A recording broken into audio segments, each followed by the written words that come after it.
मेरी गेट में all India rank 15 आई थी, बिना किसी रट्टाफिकेशन के। ये कैसे हुआ? बिना रट्टाफिकेशन के पढ़ने के लिए आपको सब्जेक्ट को पूरी तरीके से इंटरनलाइज करना पड़ेगा और उसे कॉन्सेप्ट्स और राइटर्स के साथ इतने अच्छे से फेमिलियर होना पड़ेगा कि आपको ऑप्शन देख के समझ में आ जाए कि ये तो यही होगा। अगर मैं आपसे पूछूं कि लुंगी डांस और कल हो ना हो में से कौन सा गाना सोनू निगम ने गाया है, तो क्या आपको रटने की जरूरत है? आपको पता होना चाहिए लुंगी डांस और कल हो ना हो कैसे गाने हैं और सोनू निगम और हनी सिंह कैसे गाने गाते हैं। तो वो डिफरेंस काफी है जानने के लिए कि इसका आंसर क्या होगा। पर आपको इसका आंसर क्यों पता है? क्या आपने कभी बैठ के रटा था? नहीं, आप बस फेमिलियर है इस चीज के साथ। ये फेमिलियरिटी लिटरेचर के साथ डेवलप करने के लिए आपको बहुत सारी रीडिंग करनी पड़ेगी। इसीलिए अगर आप कोई ऐसे स्टूडेंट है जो डेली रीड नहीं कर सकता, तो ये वीडियो आपके लिए नहीं है। पर अगर आप ऐसे स्टूडेंट है जो पैशनेट है लिटरेचर को लेके और चाहता है गेट, यूजीसी नेट और सीयूईटी पीजी जैसे एग्जाम्स वो बिना रट्टाफिकेशन और सोललेस क्रैमिंग के क्लियर करे, तो आप एकदम सही जगह पे आए हैं। आज मैं आपको कुछ बुक्स बताने वाला हूं। अगर आप उनको पढ़ लेंगे तो आप लिटरेचर के साथ इतना डीपली फेमिलियर हो जाएंगे कि आपको रट्टाफिकेशन करने की कोई जरूरत नहीं पड़ेगी। और इस वीडियो के सेकंड हाफ में मेरा फ्रेंड धनंजय आपको पार्ट 1 जो गेट का होता है उसके बारे में और एग्जाम के स्ट्रक्चर के बारे में और जनरल स्ट्रेटजीज के बारे में बताएगा। So let's start with English literature के लिए क्या बुक लिस्ट होनी चाहिए। इंग्लिश लिटरेचर का सिलेबस आप 5 चंक्स में डिवाइड कर सकते हैं। पहला, ब्रिटिश लिटरेचर, जिसमें हमारा इंग्लैंड, आयरलैंड और स्कॉटलैंड की कुछ लिटरेरी वर्क्स आते हैं। दूसरा, लिटरेरी थ्योरी एंड क्रिटिसिज्म। तीसरा, इंडियन राइटिंग्स इन इंग्लिश या फिर इंडियन लिटरेचर इन इंग्लिश। चौथा, other English literatures. Other English literatures का मतलब है American, Caribbean, south American, African literature जो कि इंग्लिश में लिखे गए हैं या फिर इंग्लिश में ट्रांसलेट किए गए हैं। और finally, allied topics. Allied topics में linguistics, English in India, research methodology, ये चीजें आती हैं। तो इससे पहले कि मैं आपको बताऊं कि इन सभी टॉपिक्स के लिए आपको क्या पढ़ना है, आपको मुझे एक पिंकी प्रॉमिस करना पड़ेगा। अब वो पिंकी प्रॉमिस ये है कि आज से लेके गेट तक आप डेली कोशिश करेंगे 30 पेजेस पढ़ने का। 30 पेजेस डेली पढ़ना बिल्कुल मुश्किल नहीं है, ट्रस्ट मी। मैं भी आप ही की जनरेशन का हूँ। मैंने भी बहुत सारा इंस्टाग्राम पे ब्रेन नोट देखा है और बहुत सारा टाइम बिताया ऑनलाइन, और मुझे पता है बहुत मुश्किल होता है कभी कभी फोकस करना, but it is possible. 30 page पढ़ने के लिए आपको दिन में 1 to 3 आवर्स देने पड़ेंगे। 1 आवर्स सिंपल टेक्स्ट के लिए और 3 आवर्स थोड़े कॉम्प्लिकेटेड टेक्स्ट के लिए। 30 पेजेस बहुत ज्यादा नहीं होते। अगर आप डेली 30 पेजेस पढ़ते हैं और हमारी रीडिंग लिस्ट को फॉलो करते हैं, तो मैं आपको श्योर करता हूं आप इंटेलेक्चुअली इतना ग्रो कर जाएंगे कि ये सब एग्जाम्स आपके लिए आसान हो जाएंगे। ठीक है, प्रॉमिस? तो आगे बढ़ते हैं। सबसे पहले ब्रिटिश लिटरेचर। उसके लिए हिस्ट्री ऑफ इंग्लिश लिटरेचर पढ़ना जरूरी है, क्योंकि उसमें हमको ज्यादातर लिटरेरी मूवमेंट्स जो थे, जो पॉलिटिकल मूवमेंट्स थे और जो भी आर्टिस्टिक ट्रेंड्स थे डिफरेंट पीरियड्स के इंग्लैंड में, वो पता चलते हैं। अब उसे पढ़ने के लिए लोग काफी बुक्स बताते हैं। For example William J Long, Routledge, David Daiches. अगर आप डेली 30 पेजेस नहीं पढ़ने वाले, तो अभी यहाँ से चले जाओ प्लीज, टाइम वेस्ट होगा आपका। और मेरी एडवाइस आपको बहुत एब्सर्ड लगेगी। मेरी एडवाइस ये है कि आप ये 2 बुक एटलीस्ट पढ़ें। दोनों बुक्स, ये दोनों बुक्स आपको 45 डेज में पढ़नी है। 45 डेज में पढ़ने का मतलब ये नहीं है कि आप अगले 45 दिन में उसको पढ़ें, but it means you spend only 45 reading days to complete that book. अगर आपने आज बुक को पढ़ा और कल आपने कुछ और किया, मान लो आपने कोई प्ले देख लिया, तो जब नेक्स्ट टाइम आप पढ़ेंगे तो वो दूसरा रीडिंग डे होगा इस बुक का। ऐसे 45 डेज देने, आपको एक बार में देने की जरूरत नहीं है, पर आई रिकमेंड की शुरुआत में दें, क्योंकि ये बहुत ज्यादा फाउंडेशनल है। अब बुक्स कौन सी पढ़नी है? सबसे पहले माइकल अलेक्जेंडर की हिस्ट्री ऑफ इंग्लिश लिटरेचर। ये बुक क्यों? इस बुक का फायदा है कि इसमें काफी सारे टेबल्स और डायग्राम्स है जो रीडिंग को थोड़ा फन बनाते हैं, और ये बहुत भरी भरी नहीं लगती, बहुत कंजस्टेड नहीं लगती छोटे छोटे फॉन्ट के साथ, और मोस्ट इंपॉर्टेंटली ये बहुत ही नीट तरीके से डिवाइडेड है, तो आप एक ब्लॉक ऑफ टेक्स्ट नहीं पढ़ रहे होंगे। सेकंड बुक है रटलेज की history of English and Irish literature. ये जो बुक है इसमें भी काफी अच्छे सब हेडिंग्स की गई है, हालांकि माइकल अलेक्जेंडर जितनी अच्छी नहीं है, पर रटलेज की स्ट्रेंथ ये है कि रटलेज के अंदर माइनर राइटर्स और विमेन राइटर्स को इंपॉर्टेंस दी गई है। डेविड डेचिस और विलियम जेलोंग काफी पुरानी बुक्स हैं, तब जो फेमिनिस्ट कैनन थी या फिर जो फीमेल राइटर्स थी उनको उतना अप्रिशिएट नहीं किया जाता था। और अभी भी आप अगर आप डेविड डेचिस पढ़ेंगे तब वो दिखेगा ही काफी सारी इंपॉर्टेंट विमेन राइटर्स उसमें नहीं है, पर ये प्रॉब्लम रटलेज के साथ नहीं है। आपको ये दोनों बुक्स पढ़नी है 45 रीडिंग डेज के अंदर। वो 45 रीडिंग डेज कॉन्जिक्यूटिव होने जरूरी नहीं है, उसके अलावा मैं नेपटेल की कुछ लेक्चर्स आपको असाइन किए हैं यहाँ पे। वो है प्रोफेसर सिमी राज के हिस्ट्री ऑफ इंग्लिश लिटरेचर। ये लेक्चर्स काफ़ी डिटेल्ड है, रफली आपको 30 आवर्स लग जाएंगे उनको देखने में। तो वो आप ओवर अ मंथ कर सकते हैं, ओवर 2 मंथ्स कर सकते हैं, आप 2x की स्पीड पे 10 दिन में देख सकते हैं, पर ये देखना मैं ज़रूर रिकमेंड करता हूँ। अब क्या इन सबको पढ़ के नोट्स बनाने हैं आपको? मैंने कुछ नहीं बनाए थे और मैं कईयों को जानता हूँ जिन्होंने नहीं बनाए। पर आप नोट्स बनाना चाहते हैं तो बनाइए, ज़रूर बनाइए। बट मैं रिकमेंड करूँगा कि आप पीडीएफ्स को, अगर आप पीडीएफ से पढ़ रहे हैं, जो कि इंटरनेट पे अवेलेबल है। इनफैक्ट प्रोफेसर सिमी राज के जो लेक्चर्स हैं, अगर आप नेपटल की साइट पे जाएँगे तो उसके पूरे लेक्चर ट्रांसक्रिप्ट्स भी हैं पीडीएफ की फॉर्म में। तो आप पीडीएफ को हाइलाइट कर सकते हैं ताकि आप क्विकली रिवाइज़ करने के लिए बस फ्लिप थ्रू करके पढ़ लें चीज़ें। ये है वो चीज़ें जो आपको कवर करनी ही चाहिए। इससे आपको बहुत अच्छा ओवरव्यू मिलेगा। मेरा मानना है कि आप 97% लोगों से आगे होंगे ऑलरेडी। पर इसके अलावा और भी कुछ चीज़ें हैं। ब्रिटिश लिटरेचर में कुछ जॉनरास और कुछ राइटर्स बहुत इंपॉर्टेंट है। जॉनरास में हो गए romanticism, Victorian novel, Elizabethan drama, और राइटर्स में जैसे शेक्सपियर, मिल्टन, रोमांटिक्स, ये सब काफी इंपॉर्टेंट राइटर्स और जॉनरास है। इन पे स्पेशल फोकस देने की जरूरत है। इसलिए मैंने कुछ पर्टिकुलर सेक्शंस निकाले हैं कुछ बुक्स के, और कुछ छोटी छोटी बुक्स निकाली हैं जो कि आपको पढ़नी चाहिए। डेविड डेचिस की जो बुक है वो काफी डिटेल में और काफी अच्छे से लिखी गई है। डेविड डेचिस का शेक्सपियर और मिल्टन के ऊपर जो चैप्टर्स हैं वो जरूर पढ़ लेना, क्योंकि आपको सिर्फ शेक्सपियर और मिल्टन के बारे में जानने को नहीं मिलेगा, बल्कि आपको उस एज के बारे में काफ़ी कुछ जानने को मिलेगा। तो ये दोनों मिला के रफली 60 पेजेस होंगे, और उससे थोड़ा कम होंगे। तो ये दोनों पढ़ने में आपको 2 से ढाई दिन लगेंगे मैक्सिमम। उसके बाद आगे बढ़ते हैं। नेक्स्ट बुक है इंग्लिश रेनेसांस ड्रामा। ये बुक आपको वैसे तो पूरी पढ़नी चाहिए, पर पूरी पढ़ने का टाइम नहीं है। इसलिए इसमें 2 सेक्शंस हैं। एक है मेजर राइटर्स के ऊपर, उसमें छोटा-छोटा बायोग्राफिकल स्केच और एस्थेटिक जो वैल्यूज और प्रिंसिपल्स वो लोग फॉलो करते थे, वो लिखी हुई है राइटर्स की, जो एलिजाबेथन ड्रामा को लिख रहे थे। फॉलोड बाय एक डिस्क्रिप्शन, क्रिटिकल एनालिसिस और छोटी सी समरी सभी मेजर एलिजाबेथन प्लेस की, जो मेजर प्लेस है। तो फिर अगर बस ये 2 सेक्शंस पढ़ लेंगे आप, जो कि अबाउट 120-150 पेजेस में आते हैं, तो आपका एलिजाबेथन ड्रामा पे काफ़ी अच्छी पकड़ बन जाएगी। क्योंकि आपने 2 हिस्ट्री की बुक्स प्लस एक लेक्चर सीरीज़, जो मैंने पिछली स्लाइड में बताई थी आपको, उससे तो एलिजाबेथन ड्रामा पढ़ा ही। आप एलिजाबेथन ड्रामा को प्रॉपर्ली यहाँ भी पढ़ रहे हैं। उसके बाद आती है ग्राफिक गाइड्स। ग्राफिक गाइड्स एक सीरीज़ ऑफ बुक्स है जो आपने कहीं बुक स्टोर्स में भी देखी होंगी। ये ग्राफिक गाइड्स बहुत हाई लेवल इन्फॉर्मेशन नहीं होती, पर फाउंडेशन के लिए और अंडरस्टैंडिंग के लिए बहुत अच्छी होती है। और ग्राफिक गाइड्स को पढ़ना बहुत आसान है। वो लगभग 100 से 200-250 पेजेस की होंगी, पर वो एक्चुअली बस फोटोज होती है उसमें। तो पढ़ने में बिल्कुल टाइम नहीं लगता, फटाफट पढ़ सकते हो किसी कॉमिक की तरह। पर उसमें काफ़ी सारे आइडियाज़ काफ़ी विजुअली और इंटरेस्टिंग तरीके से दिए होते हैं, तो वो आइडियाज़ आप कभी नहीं भूलेंगे। मैं 2 ग्राफिक गाइड्स आपको रिकमेंड करता हूँ। पहली का नाम है इंट्रोड्यूसिंग रोमांटिसिज्म, और दूसरी का नाम है इंट्रोड्यूसिंग मॉडर्निज्म। तो ये दोनों ग्राफिक गाइड्स आपके फाउंडेशन को बहुत स्ट्रांग बना देंगे। इस सेक्शन में जो मैंने अब तक आपको चीज़ें पढ़ने को बोली है सेक्शंस, वो पढ़ने में आपको मुश्किल से 1 हफ्ता लगेगा।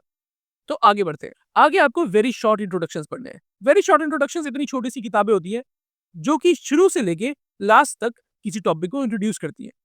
वो किताब बहुत बड़ी नहीं होती, और नाम ही है वेरी शॉर्ट इंट्रोडक्शंस, और फटाफट उसको पढ़ सकते हैं। पर एक इंटरेस्टिंग चीज़ है, लगभग हर एक very short introduction as an audio book भी एग्ज़िस्ट करती है।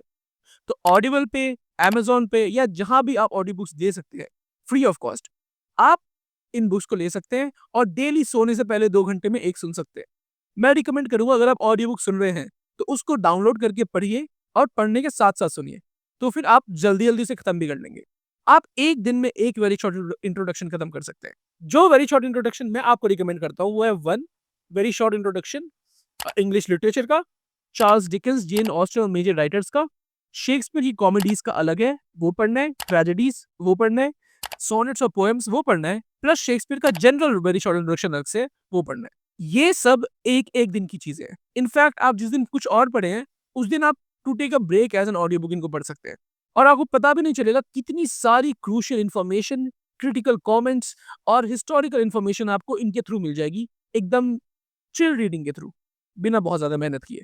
फाइनली एक और रिकमेंडेशन है मेरे पास, ये थोड़ी-सी ऑप्शनल है, बट आई रिकमेंड कि आप पढ़ें, बहुत ज़्यादा लंबा नहीं है ये भी। इस बुक का नाम है the Victorian novel bye Louis James.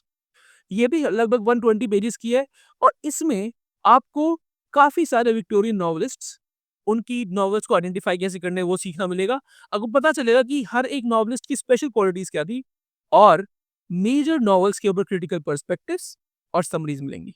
अगर आप समझ पा रहे हैं कि इस पेज पे जो किताबें लिखी हैं, उनसे कितनी इनक्रेडिबल वैल्यू आपको मिलेगी। तो मेरे ख्याल से आप भी कॉन्फिडेंट होंगे कि बस मैंने 2 ढाई हफ्ते की ये रीडिंग्स कर ली तो मैं ब्रिटिश लिटरेचर में बाकी सबको बहुत पीछे छोड़ दूंगा। और ये बहुत ही डुएबल है। अगर आप चाहते हैं कि हम आपकी हेल्प करें तो आप हमारा मेंटरशिप प्रोग्राम ज्वाइन कर सकते हैं। हमारे मेंटरशिप प्रोग्राम में हम आपको वीकली रीडिंग टास्क देंगे और वीकली टेस्ट होंगे उस टास्क के ऊपर। उतना ही नहीं, हर week you will get 10+ hours of live lectures मेरे और मेरे फ्रेंड धनंजय के साथ। उन लेक्चर्स में हम आपको एडिशनल इन्फॉर्मेशन देंगे और आपके साथ इंटरैक्ट करेंगे ताकि आपको एक कम्युनिटी एक्सपीरियंस मिले अपने लिटरेचर की स्टडी के साथ। क्योंकि at the end of the day हमारी अप्रोच है कि you live and breathe literature, so you internalise it so much that you clear the exams as a by product of your intellectual growth. हमारे mentorship programme को join करने के लिए just text on the WhatsApp number somewhere on the screen and let's move on. अब एक और चीज important है, वो है समरीज। काफी सारी समरीज जो मैंने आपको बुक बताई है उनमें आप इनकाउंटर कर लेंगे पर सब कुछ नहीं कर पाएंगे। समरीज पढ़ने में 40 मिनट से 1 घंटा लगता है अगर आप डिटेल समरी देख रहे हैं, और यूट्यूब पे देख रहे हैं तो आप 1 घंटे में 50 समरीज भी देख सकते हैं, डिपेंड करता है कैसी समरीज है। ट्राई टू मेक श्योर कि कोई रेप्यूटेड चैनल है। हमने बाय द वे जो भी बुक्स और जो भी सीरीज कर रहे हैं उनसे हमारा कुछ रिश्ता नहीं है, हम जेन्युइनली वो चीजें बता रहे हैं जिन्होंने हमारी हेल्प की है। समरीज के लिए हम रिकमेंड करेंगे लिटचार्ट्स। लिटचार्ट्स की साइट पे जाइए और जो भी बुक आप पढ़ना चाह रहे हैं, जो मेजर बुक्स हैं उनकी समरीज आपको मिल जाएंगी। उसके अलावा ऑनलाइन इंटरनेट में बहुत सारी समरीज की साइट्स हैं, बहुत सारे चैनल्स हैं। अब कुछ चीजें आपको समरी के अलावा ही पढ़नी है और वो है पोएट्री और ड्रामा। पर अभी की रिकमेंडेशन ये है कि आप पोएम्स को पढ़ें जो छोटी पोएम्स है। पैराडाइज लॉस्ट वगैरह नहीं पढ़नी, ठीक है, it's fine. Rape of the log नहीं पढ़नी, फन पोएम्स है ये पढ़ने के लिए, बट फाइन। पर रोमांटिक पोएम्स, सोनेट्स, ये सब तो आप पढ़ ही सकते हैं। मैं रिकमेंड करता हूँ कि यूट्यूब पे उस पोएम का नाम लिखें, साइड में ऐड करें रेसिटेशन। रेसिटेशन यानी कि वो कोई पोएम पढ़ के सुनाएगा। किसी पोएम की म्यूजिकलिटी को समझने के लिए कई बार उसको आउट लाउड सुनना पड़ता है। तो हम तो ये करते थे कि अपने फ्रेंड्स के साथ बैठ के रेसिटेशंस करते थे खुद से, पर शायद सबके पास ये कम्युनिटी नहीं है। पर YouTube is also very good. बहुत अच्छे अच्छे लोगों ने डिसाइड किए। आप टीएस एलियट को वेस्टलैंड परदेस सुन सकते हैं यूट्यूब पे। आप टॉम हिडलस्टन की रिसिटेशन सुन सकते हैं, काफी प्यारी रिसिटेशंस हैं। और अगर आप उसको सुनेंगे तो पोएम्स आपके दिल में बैठ जाएंगे। उसके अलावा आपको प्लेस देखना है यूट्यूब पे। खाली टाइम में once a week, once in 2 weeks और something, just watch a play that you find interesting. तो अगर मान लो आपको हैमलेट इंटरेस्टिंग लग रहा है तो आप हैमलेट के बारे में पढ़ने के बाद आप हैमलेट का एक ड्रामेटिक अडेप्टेशन देखिए यूट्यूब पे फॉर फ्री ऑफ कॉस्ट। इससे फायदा ये होगा कि कैरेक्टर्स के बीच की सिनर्जी, सीन्स कैसे हैं, स्ट्रक्चर कैसा है प्ले का, डायलॉग्स किसने क्या बोले हैं, ये सब आपको बहुत अच्छे से याद रहेगा अगर आप प्लेस देखेंगे तो। और प्ले देखने में 1 से 2 ढाई घंटे लगते हैं। Waiting for Godot, a doll's house, American drama, सब कुछ आपको ऑनलाइन मिल जाएगा और काफी अच्छे और काफी फेथफुल एडेप्टेशंस होते हैं। फेथफुल यानी कि ओरिजिनल टेक्स्ट से ज्यादा डिविएट नहीं होते, अनलाइक मूवीज जो कई बार बहुत डिविएट होती है। Moving on to literary theory and criticism, remember the promise, daily 30 page पढ़ने हैं। तो आगे बढ़ते हैं। थ्योरी थोड़ी कॉम्प्लिकेटेड है। थ्योरी में काफी आइडियाज हैं जो चैलेंजिंग हो सकते हैं। थ्योरी में काफी आइडियाज है जो अच्छा टीचर ना मिलने की वजह से हमारी कंट्री में कई बार स्टूडेंट्स नहीं पढ़ पाते। कुछ किताबें जो सबसे इजी और सबसे हाई यील्डिंग है वो मैं आपको रिकमेंड कर रहा हूँ। पहली किताब है literary theory, a guide for the perplexed. इस किताब का बेस्ट पार्ट ये है कि ये किताब स्टार्ट होते है ह्यूमनिज्म के साथ और खत्म होती है डिसेंट्रेंस के साथ। और इतने प्यार से स्लोली आपको चीजें एक्सप्लेन की जाएंगी कि आपको लगेगा कि आप एक प्यारा सा लेक्चर सुन रहे हैं। जब तक ये किताब खत्म होगी कंसेप्चुअल अंडरस्टैंडिंग में आप काफी आगे होंगे अपने कंपटीशन से। उसके अलावा जो सेकंड बुक मैं बता रहा हूँ वो एक सीक्रेट है। उस बुक का नाम है लिटरेरी थ्योरी, उसको लिखा है डेविड कार्टर ने। ये किताब बस और बस 150 पेजेस की है और उन 150 पेजेस में ये सभी मेजर इजम्स यानी कि schools of thoughts, Marxism, feminism वगैरह के सभी मेजर राइटर्स के सभी मेजर कॉन्सेप्ट्स को बहुत प्यार से समझाता है। इतनी सारी वैल्यू बस 150 पेजेस में। पहले आप परप्लेक्स्ड पढ़ेंगे और फिर आप डेविड कार्टर पढ़ेंगे। ये याद रखना कि आपको लगातार पढ़ने की जरूरत नहीं है, आप स्पेस आउट कर सकते हैं चीजों को। तो आपने ह्यूमनिज्म पहले परप्लेक्स से पढ़ा, उसके बाद आपने ह्यूमनिज्म के ऊपर कुछ वीडियो देख लिया, फिर जब आपने पोस्ट स्ट्रक्चरिज्म परप्लेक्स से पढ़ा तब जाके आपने पोस्ट स्ट्रक्चरिज्म डेविड कार्टर से पढ़ लिया। तो फिर आप ऐसे मिक्स मैच करिए ताकि चीजें डल ना हो जाए। तीसरी बुक और बहुत इंपॉर्टेंट बुक है postcolonialism, a guide for the perplexed by Pramod K Nayar. ये बुक इंपॉर्टेंट इसलिए है क्योंकि पोस्ट कलोनियलिज्म थ्योरी का तो पार्ट है ही, पर क्योंकि हम इंडिया में हैं पोस्ट कलोनियल लिटरेचर बहुत इंपॉर्टेंट है हमारी लिव्ड रियलिटी में। इसलिए वो बुक आपको सिर्फ थ्योरी नहीं सिखाएगी, वो आपको बहुत सारा इंडियन लिटरेचर भी पढ़ाएगी। आगा शाहिद अली जैसे पोएट्स और काफ़ी सारे अलग जो ट्रेंड्स है पोस्ट कॉलोनियल थ्योरी के और पोस्ट कॉलोनियल लिटरेचर के, वो सब आपको यहाँ मिलेंगे। और finally beginning theory by Peter Barry. Beginning theory में कुछ खास ऑफर करने को नहीं है, एक्सेप्ट बिगिनिंग थ्योरी में वो काफ़ी अच्छा बैकग्राउंड मिलता है थ्योरी का। बैकग्राउंड यानी कि थ्योरी कहाँ से आई और अभी थ्योरी की वैल्यू क्या है। बिगिनिंग थ्योरी आपको पढ़नी चाहिए, पर मैं रिकमेंड करूंगा एटलीस्ट स्टाइलिस्टिक्स और नैरेटोलॉजी, यानी कि लास्ट के दो कुछ चैप्टर्स हैं, वो पढ़ लीजिए बिगिनिंग थ्योरी से, और बाकी उसमें से आपको जो पढ़ने का मन है वो पढ़िए, ठीक है। बट ऑफ कोर्स बेस्ट होगा कि आप पूरी पढ़ें। Moving on to literary criticism. Literary criticism बहुत आसान है, बहुत ही ज्यादा आसान। अगर आप इस बात से एग्री नहीं करते तो शायद आपकी अप्रोच पूरी गलत थी उसके साथ। लिटरेरी क्रिटिसिज्म में बस सेलेक्टेड टेक्स्ट हैं जो आप पूरे पढ़ने वाले हैं, right. 30 pages a day, promise याद है ना। वो पूरे पढ़ के आप एआई के थ्रू, एआई की हेल्प से उसे समझेंगे कि क्या कहा जा रहा है, क्या तरीका लिखने का सपोर्ट किया जा रहा है, और आर्ट का क्या रोल है लाइफ में, ये सब चीजें। एआई क्यों?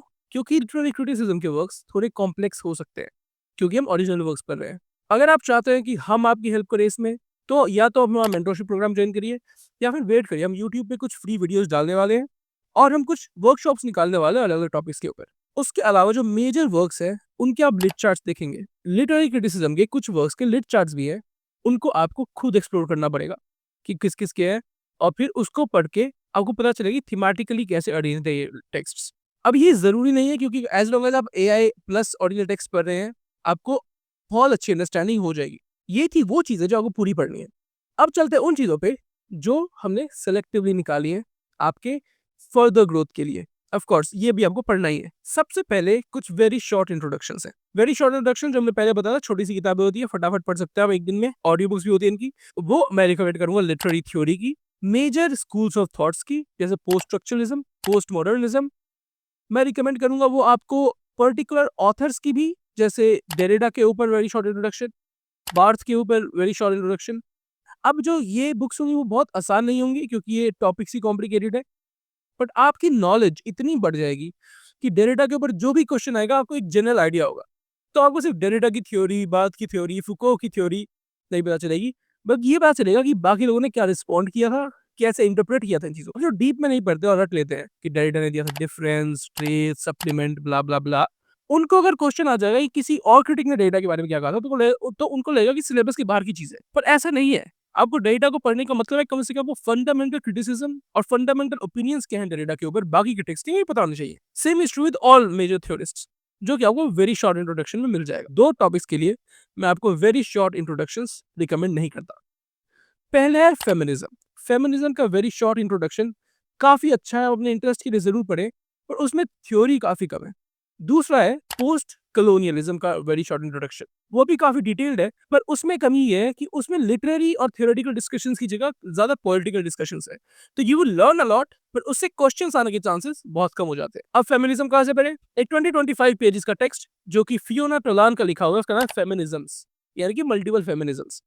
उससे अच्छा फेमिनिज्म का description, proper survey, major theorist के नाम, उनके वर्क्स, उनके आइडियाज क्या थे, उनके कॉन्फ्लिक्ट्स क्या थे, वो कहाँ से थे, अमेरिकन स्कूल्स और यूरोपियन स्कूल्स में क्या कॉन्फ्लिक्ट था, सब कुछ इतने अच्छे से बताया गया है। All the way from Simone de Beauvoir to Kristeva and the post structuralists. अगर आपको फेमिनिज्म को फटाफट डिटेल में और अच्छे से पढ़ना है, तो ये ऐसे सबसे बेस्ट है। अगेन एक दिन की रीडिंग है। उसके बाद मैं रिकमेंड करता हूँ contemporary literary and cultural theory by Pramod K Nair.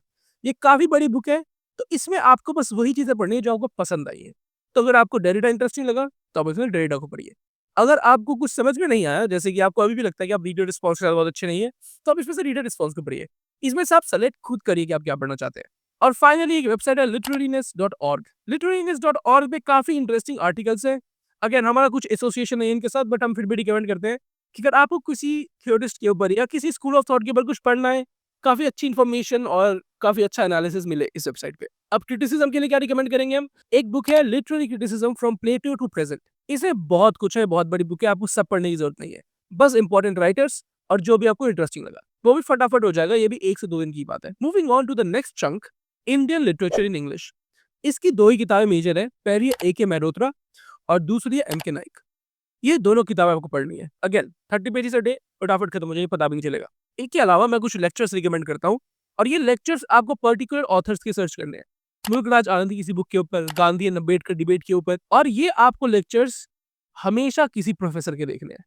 यानी कि आप नेप्टल, सीईसी, आनंद प्रकाश जी के लेक्चर्स जो यूट्यूब पे फ्री अवेलेबल है वो देखिए, ताकि आपको डेप्थ ऑफ अंडरस्टैंडिंग मिले, इंस्टेड ऑफ कि फटाफट फैक्ट मिले कि ये इस दिन लिखा गया था, ऐसा हुआ था, वैसा हुआ था। उसकी जरूरत नहीं है हमको।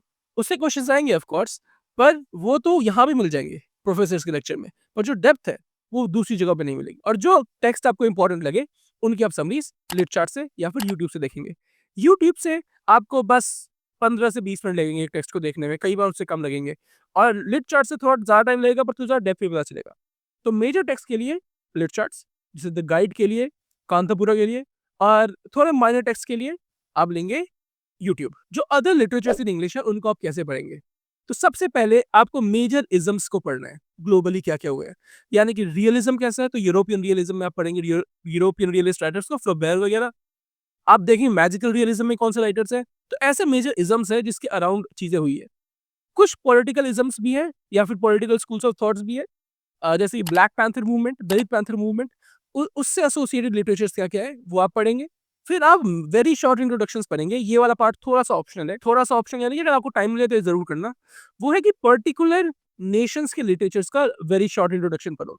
जैसे कि साउथ अफ्रीकन लिटरेचर के ऊपर जो वेरी शॉर्ट इंट्रोडक्शन है एंड सो ऑन। उसके अलावा जो मेजर मूवमेंट्स हैं, जैसे कि बीट मूवमेंट या फिर हार्लेम रेनेसांस या अमेरिकन रियलिज्म में जो ड्रामा था, अमेरिकन नेचुरलिज्म में जो ड्रामा था, जो मेजर टेक्स्ट है उन मूवमेंट्स के और जो मेजर राइटर्स हैं उन मूवमेंट्स के। और फाइनली प्रोफेसर्स के लेक्चर जो यूट्यूब पे हैं, वो देखने हैं इन चीज़ों के ऊपर। अगेन ये लेक्चर्स आपको देखना है कि नेप्टल, सीईसी या किसी ऐसी वेबसाइट के जो एक्चुअली कोई एकेडमिक आपको पढ़ा रहा हो। ऑफ कोर्स आप और यूट्यूबर्स को भी देख सकते हैं जो कोचेज़ हैं, काफ़ी सारी इन्फॉर्मेशन आपको मिलेगी, पर प्रायोरिटाइज़ करें कि पहले उसको देखें और फिर इन्फॉर्मेशन गेन करें अलग जगहों से। Moving on to India, most of Indian literature आपका पिछली टेक्स्ट से हो जाएगा, जो मैंने आपको बताए थे। पर कुछ चीज़ें स्पेशलाइज़्ड है, जैसे कि दलित लिटरेचर और पार्टीशन लिटरेचर। ये काफ़ी वास्ट सब्जेक्ट्स हैं, पर लकीली इनसे जो क्वेश्चन्स आएँगे वो कुछ लिमिटेड टेक्स्ट से ही आते हैं। तो एक बार आप मेजर दलित दलित राइटर्स, दलित थ्योरिस्ट्स को पढ़ें, पार्टीशन राइटर्स को पढ़ें और उसके अराउंड जो भी थ्योरिस्ट्स हैं उनको पढ़ें, और मॉडर्न इंडियन ड्रामा को पढ़ें, जैसे विजय तेंदुलकर, गिरीश कर्नाड वगैरह। इनके टेक्स्ट भी इंपॉर्टेंट है, तो कुछ समरीज ही पढ़नी पड़ सकती है, पर अक्सर टेक्स्ट और नाम काफ़ी होता है। तो एज़ लॉन्ग एज़ आप फ़ैमिलियर हो कि विजय तेंदुलकर कैसी चीज़ें लिखता था, आपको वो क्वेश्चंस करना भी आसान होगा। अब सोर्स इनका कई बार लिट चार्ट और यूट्यूब हो सकता है। लिट चार्ट पे ज़्यादातर मेजर टेक्स्ट की समरीज आपको मिल जाएगी। उसके बाद आप कुछ वर्ल्ड क्लासिक्स देखेंगे। वर्ल्ड क्लासिक्स में बुक्स आती हैं जो कि इंग्लिश में शायद ना भी हो, पर ट्रांसलेटेड है, जैसे कि डॉन कीहोटे बाय सर्वांतेस, होर्हे लुई बोर्हेस की बुक्स, और दोस्टोयेव्स्की, एमिल ज़ोला, ऐसे राइटर्स जो कि बहुत ही मेजर है। हालांकि जब आप इज़म्स को पढ़ रहे थे, रियलिज्म वगैरह को, तब भी आप इन लोगों को इनकाउंटर करेंगे, बट स्टिल एक वर्ल्ड क्लासिक्स की लिस्ट देखना, और जो आपको राइटर नहीं पता उसको यहाँ पढ़ लेना। वर्ल्ड क्लासिक्स वाला काम 1 से 2 दिन में हो सकता है, क्योंकि आपको डिटेल वो टेक्स्ट नहीं पढ़ने। फाइनली आते हैं अलाइड टॉपिक्स पे। अलाइड टॉपिक्स में सबसे बड़ा चंक अक्सर होता है लिंग्विस्टिक्स का। लिंग्विस्टिक्स में मैंने कुछ टॉपिक्स यहाँ लिख रखे हैं, साइड में आपको दिख जाएंगे किसी एक साइड में, और उनको आपको यूट्यूब से पढ़ना है या फिर उनको आपको यूनिवर्सिटी के स्टडी मटेरियल से पढ़ना है। फाइनली रिसर्च मेथोडोलॉजी के लिए कोई भी यूजीसी नेट पेपर 1 की बुक लीजिए और उसमें से रिसर्च पढ़ लीजिए। बहुत ज़्यादा टॉपिक्स नहीं है, उसमें एमएलए वगैरह भी आ जाता है, पर ये थोड़े माइनर टॉपिक्स हैं। स्टार्ट जो सबसे पहले बात की थी ब्रिटिश से, और फिर move your way towards these and keep shuffling. और शफलिंग का मतलब ये नहीं है कि आप बराबर टाइम सबको दें, है ना? शफलिंग का मतलब ये है कि आप अलग-अलग टॉपिक्स पढ़ें ताकि आपको बोरिंग ना लगे प्रिपरेशन। कुछ और भी हेल्पफुल रिसोर्सेज है जो मैं मेंशन करना चाहूँगा। इग्नू और अदर गवर्नमेंट यूनिवर्सिटीज़ का मटेरियल भी काफ़ी अच्छा होता है, तो आप उसको सर्च कर सकते हैं सीधा। फॉर एग्जांपल मान लो आपको डॉल्स हाउस पढ़ना है, तो type dolls house study material university. University का नाम हटाओ, बस यूनिवर्सिटी डाल दो, कुछ आ जाएगा। चेक करना, अगर वो डिटेल्ड है तो just read it to learn a lot कि हिस्ट्री क्या है, किस चीज़ के रिस्पॉन्स में लिखा जा रहा था, कौन से लिटरेरी मूवमेंट्स के अगेंस्ट था वो, कौन से लिटरेरी मूवमेंट को सपोर्ट करता था इब्सन। सेकंड वेबसाइट है, और ये बहुत ही ज़्यादा इंपॉर्टेंट वेबसाइट है। इसको मैंने लास्ट में रखा ताकि जो लोग बीच में जा रहे हैं ना उनको पता ना चले। वो है ebooks.influbnet.ac.in। इस पे आप लिटरेचर सेक्शन पे जाएंगे और उसे 10-12 यूनिट्स हैं, जिसे बहुत ज़्यादा मटेरियल है एक्चुअली। उस पे आप पिक एंड चूज़ करें क्या आपको इंटरेस्टिंग लग रहा है। मैं तो रिकमेंड करूँगा कि धीरे-धीरे करके सब पढ़ लो। बहुत ज़्यादा किसी में नहीं लिखा, पर बहुत अच्छे से लिखा है, काफ़ी प्यारी डिटेल्स हैं, काफ़ी अच्छे से समझ में आएगा और बहुत मेहनत भी लगेगी। You can sit with your friends एक गूगल मीट पे और साथ में डिस्कस करते हुए पढ़ लो। अगर आपके पास ऐसी कम्युनिटी नहीं है, तो आप हमारे मेंटरशिप प्रोग्राम को ज्वाइन कर सकते हो, जहाँ पे हम लोग ऐसे इंटरेक्शंस करते रहने वाले हैं। और फाइनली जो भी स्वयं वगैरह कोर्सेज हैं, उन सब का मटेरियल अवेलेबल होता है, बहुत सारे टॉपिक्स पे होते हैं, तो वो भी अभी काफ़ी हेल्प कर सकते हैं। पर अभी पिक्चर बाकी है। प्रैक्टिस करना बहुत इंपॉर्टेंट है। प्रैक्टिस करने के लिए मैं आपको ये रिकमेंड करता हूँ। सबसे पहले गेट के प्रीवियस ईयर क्वेश्चंस आपको सारे करने हैं, जो कि आईआईटी की साइट्स पे है। आपको कोई ऐड वाड देखने की ज़रूरत नहीं है, आईआईटी की साइट पे जाओ, सारे मिल जाएँगे। जस्ट टाइप गेट जिस ईयर में हुआ था, प्रीवियस ईयर पेपर जो भी आईआईटी की साइट है, उस पे जाओ, आराम से सॉल्व कर लो। दूसरा, कोई बुक डाउनलोड करिए यूजीसी नेट पेपर 2 की, जो कि सॉल्व्ड क्वेश्चंस है उसमें 10-12 साल के, और उसको सॉल्व करना शुरू करिए। अब सॉल्व इसलिए लेना है क्योंकि आपको आंसर की सॉल्यूशन में कई बार काफ़ी इन्फॉर्मेशन मिल जाती है, पर वो बहुत रटने वाली इन्फॉर्मेशन होती है। उससे आपको डेप्थ ऑफ अंडरस्टैंडिंग नहीं होगी। आप देखना चाहते हैं कि यूजीसी नेट जैसे एक एग्जाम से क्वेश्चंस को फ़ैमिलियराइज़ेशन के रीजनिंग वाले मेथड से कैसे सॉल्व किया जाता है, तो subscribe to us, we are planning to post such videos soon. Third है आपके सोर्सेज़ जो आपने पढ़े हैं, यानी कि जो मैंने अब तक की किताब मेंशन की है, जो भी आप उस हफ्ते पढ़ रहे हैं, you can just take that source, उसको चंक्स में पेस्ट करिए किसी एआई में, और उसको बोलिए कि आपके लिए एमसीक्यूज़ बनाए। उन एमसीक्यूज़ की प्रैक्टिस करके आप खुद को टेस्ट कर सकते हैं। हमारे मेंटरशिप प्रोग्राम में भी हम आपके लिए टेस्ट बनाएँगे, पर हम एआई से नहीं बनवाएँगे, हम खुद बैठ के बनाएँगे आपके लिए टेस्ट, बेस्ड ऑन जो रीडिंग्स आपको हमने दी है। और वो टेस्ट के बेसिस पे फिर हम देंगे कि आपके लिए क्या चेंज करना है या फिर क्या काम कर रहा है आपके लिए। बट दैट बीइंग सेड, ऐसा नहीं है कि हमारे इस प्लान को आप अकेले फॉलो नहीं कर सकते। सेल्फ स्टडी के लिए भी ये काफ़ी अच्छा तरीका है। अब कितने क्वेश्चंस करने हैं? मैं रिकमेंड करूँगा हफ्ते में आप एटलीस्ट 200 क्वेश्चंस करें, अभी से लेके गेट तक।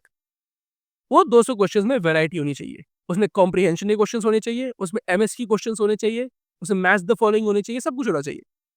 अब अगर आप चाहते हैं कि हम आपको कॉम्प्रिहेंशन वगैरह के लिए एडवाइस करें, तो स्टे कनेक्टेड। हम एक वीडियो पोस्ट करने वाले हैं कि कॉम्प्रिहेंशन क्वेश्चंस को कैसे टैकल करते हैं। ये वीडियो ऑलरेडी काफ़ी लंबा होने वाला है, इसलिए हमने काफ़ी चीज़ें अलग से रख दी है।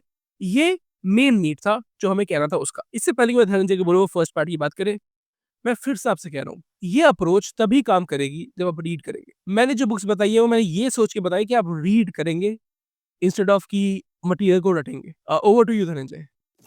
Thank you Shivesh.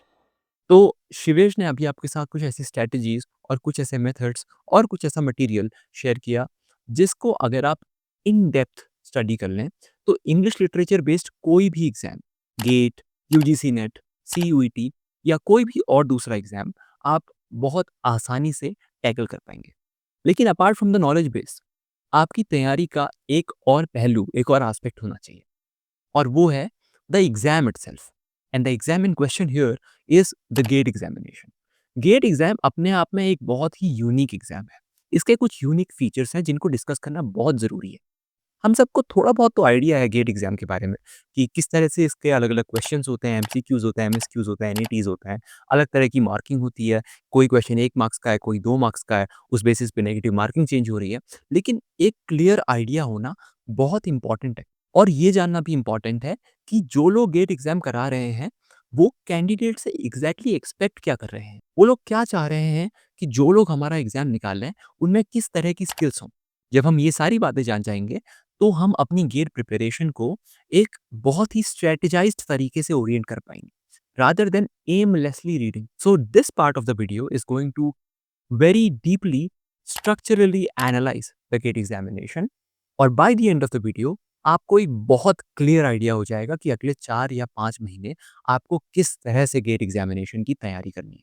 तो सबसे पहले जानते हैं कि गेट एग्जाम एग्जैक्टली आपकी कौन सी एबिलिटीज टेस्ट करना चाह रहा है। क्या वो आपका रट्टाफिकेशन टेस्ट कर रहा है? क्या वो चाह रहा है ये जानना कि आपको कितने फैक्ट्स याद हैं? कि आपको कितनी डेट्स याद है? कि आपको कितनी क्रोनोलॉजीज़ याद है? कि आप किसी ऑथर के कितने वर्क्स गिना सकते हैं? नहीं, गेट एग्ज़ाम ऐसा कुछ भी जानना नहीं चाह रहा है। इनफैक्ट गेट एग्ज़ाम क्या एबिलिटीज़ आपकी टेस्ट करना चाह रहा है, ये जानने के लिए हमको आईआईटी रुड़की से पूछना पड़ेगा, क्योंकि वही एग्ज़ाम करा रहे हैं। जब आप आईआईटी रुड़की की वेबसाइट पे जाते हैं, तो उन्होंने क्लियरली मेंशन की है 4 चीज़ें जिनको वो टेस्ट करेंगे इन द एग्ज़ाम। और ये 4 चीज़ें हैं, पहला रिकॉल, दूसरा कॉम्प्रिहेंशन, तीसरा एप्लीकेशन, और चौथा एनालिसिस एंड सिंथेसिस। इनको एक-एक करके समझते हैं। पहला रिकॉल। रिकॉल का मतलब रट्टाफिकेशन नहीं है। रिकॉल आपका एक बहुत basic, bare minimum, fundamental knowledge base test कर रहा है। जो शिवेश ने आपको मटेरियल सजेस्ट किया और जो सारी चीज़ें हमने आपको स्ट्रैटेजी वाइज़ बताई हैं, अगर आप उनको प्रॉपर्ली फ़ॉलो करेंगे, तो ये पार्ट आपके लिए बिल्कुल भी डिफ़िकल्ट नहीं हो।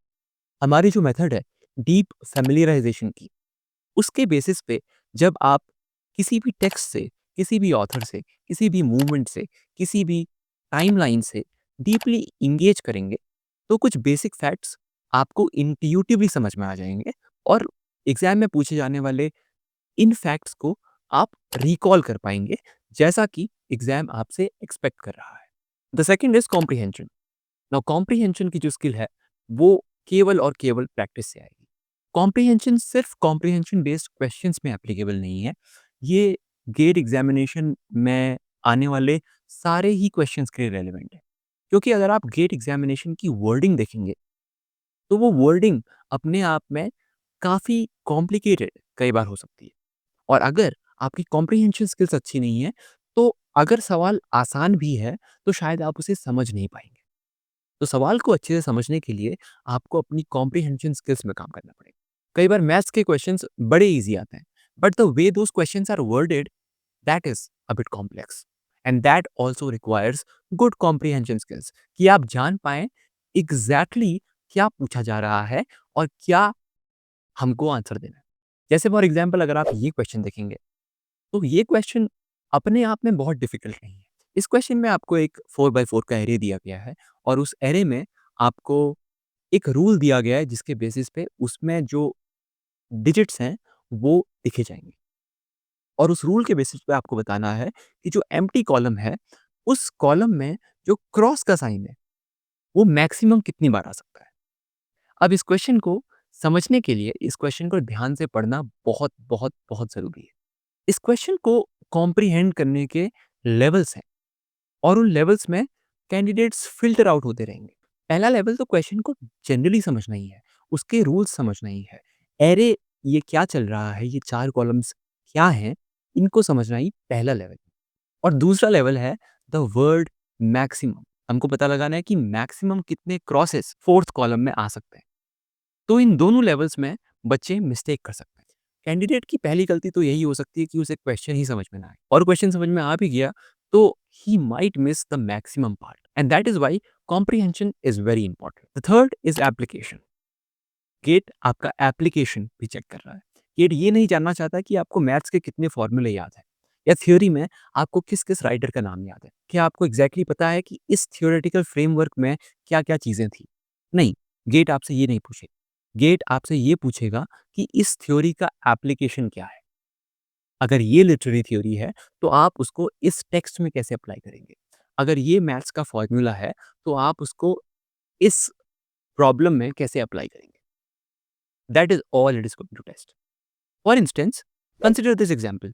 ये क्वेश्चन कॉम्प्लेक्स दिख रहा है पर ये बिल्कुल भी कॉम्प्लेक्स नहीं है। इसमें आपको T1, T2, T3 और T4 4 पावर जनरेशन टेक्नोलॉजीज के बारे में बताया गया है और उनके रिलेटेड डेटा दिया गया है। आपको फॉर्मूला भी दिया गया है कि उनका कैपेसिटी फैक्टर आप कैसे नाप सकते हैं।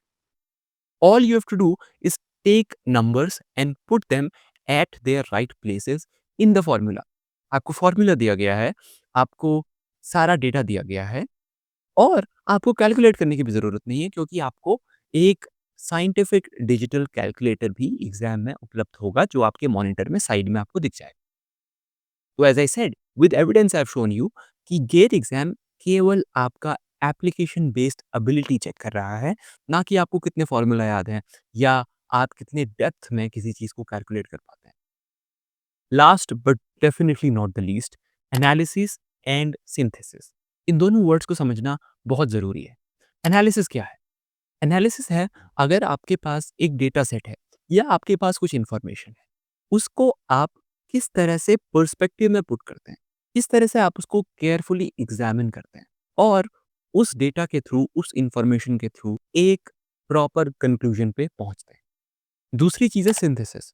सिंथेसिस सॉर्ट ऑफ सिमिलर चीज़ है लेकिन एक स्टेप ऊपर। एनालिसिस में आप किसी एक इंफॉर्मेशन को या किसी एक सेट ऑफ इंफॉर्मेशन को एनालाइज करते हैं, उसको एग्जामिन करते हैं।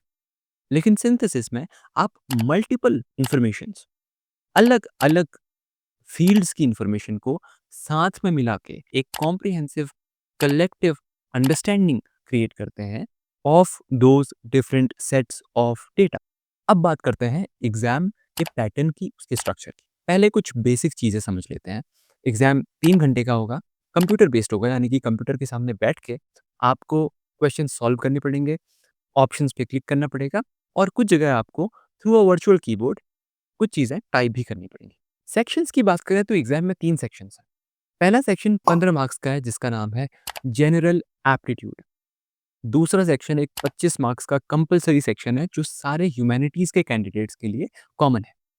और फाइनल आपका 60 मार्क्स का सब्जेक्ट स्पेसिफिक सेक्शन हो। इन सभी सेक्शंस पे हम आने वाले टाइम पे और इंडिविजुअल वीडियोस निकालेंगे, so stay tuned for that.